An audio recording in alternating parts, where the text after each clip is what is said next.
तो चलिए आज बात करते हैं गिलगित बल्तिस्तान के इंतहाई शानदार और पुरअसरार जिला अस्तूर की। ये कोई आम सा सफ़र नहीं है।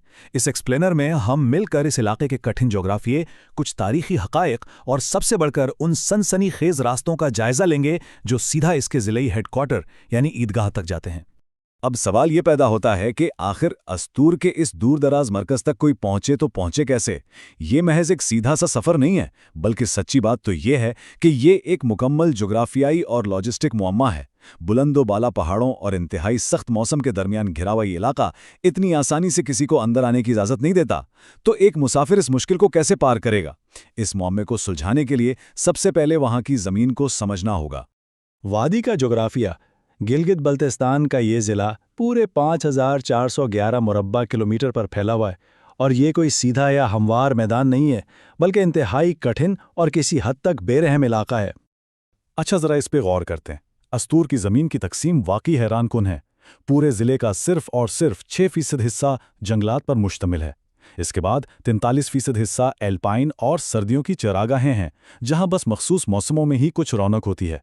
लेकिन सबसे बड़ी बात यह है कि 51% रकबा यानी आधे से ज़्यादा इलाका मुकम्मल तौर पर ग्लेशियर्स और इंतहाई दुश्वार गुजार खित्तों से भरा हुआ है।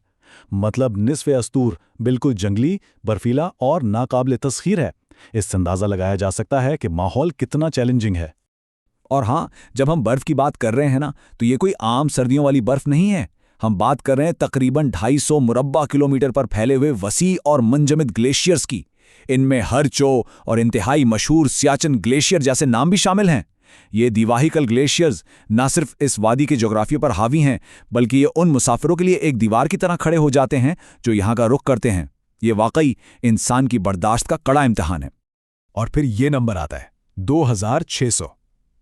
जी हाँ, 2600 मीटर। ये अस्तूर वादी की सतह समंदर से औसत बुलंदी है।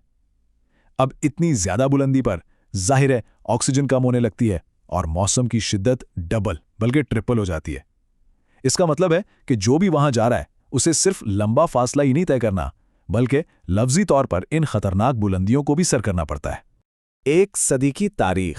देखिए, इस कदर कठिन जोग्राफिया के साथ साथ इस खित्ते की तारीख भी इतनी ही पेचीदा है, क्योंकि यहाँ की सरहदें वक्त के साथ साथ काफ़ी बदलती रही हैं।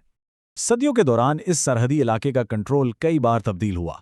जैसे 1842 में इसे सिख सल्तनत ने अपने साथ मिलाया, फिर 1846 में ये जम्मू और कश्मीर के प्रिंसली स्टेट का हिस्सा बन गया।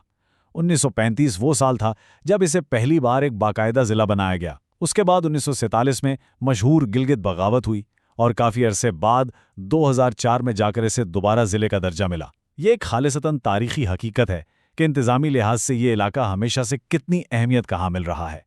खित्ते तक रसाई। तो अब तारीख से निकलकर ज़रा सफ़र की अमली सूरत हाल की तरफ आते हैं कि आज के दौर में कोई मुसाफिर इस दूर अफ्तादा इलाके तक असल में पहुंचता कैसे? असल में इस दूर जाने का कोई भी इरादा हो तो सबसे पहले गिलगित पहुंचना पड़ता है। गिलगित एक तरह से मरकजी दरवाजे या हब का काम करता है। अब वहां तक कैसे पहुंचें? हवाई जहाज़ के जरिए इस्लामाबाद से आ सकते हैं, या फिर सड़क के रास्ते पेशावर, स्वात, रावलपिंडी, चित्राल या स्कर्दू से सफ़र करके गिलगित पहुंचा जा सकता है। ये मेन नेटवर्क है, लेकिन याद रखिए कि गिलगित पहुंचना तो बस शुरुआत है। ईदगाह तक का असल सफ़र तो अभी बाकी है। ईदगाह के 2 रास्ते। अब आता है सफ़र का सबसे अहम मोड़। गिलगित पहुंचने के बाद मुसाफिरों के सामने एक दोराहा आ जाता है। ज़िले हेडक्वार्टर ईदगाह जाने के लिए कौन सा रास्ता लिया जाए?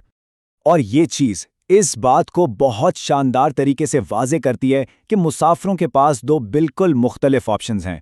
एक तरफ है रूट ए, जो स्कर्दू से देवसाई प्लेन्स के रास्ते आता है। ये 143 किलोमीटर का फासला है, लेकिन इसका एक बहुत बड़ा मसला है। शदीद बर्फबारी की वजह से ये रास्ता नवंबर से जून तक बिल्कुल बंद रहता है। दूसरी तरफ है रूट बी, यानी गिलगित से जगलोट का रास्ता।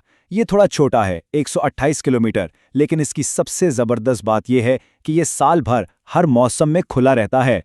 ज़रा पहले रास्ते यानी देवसाई प्लेन्स की बात करते हैं। ये रास्ता दिखने में तो कमाल का खूबसूरत है, मगर ये उतना ही बेरहम भी है। ज़रा सोचें, एक ऐसा रास्ता जो साल के 8 महीने मुकम्मल तौर पर नाकाबिले उबूर रहता है। बर्फबारी इतनी ज़्यादा होती है कि यहाँ से गुजरना लफ्जी तौर पर नामुमकिन हो जाता है।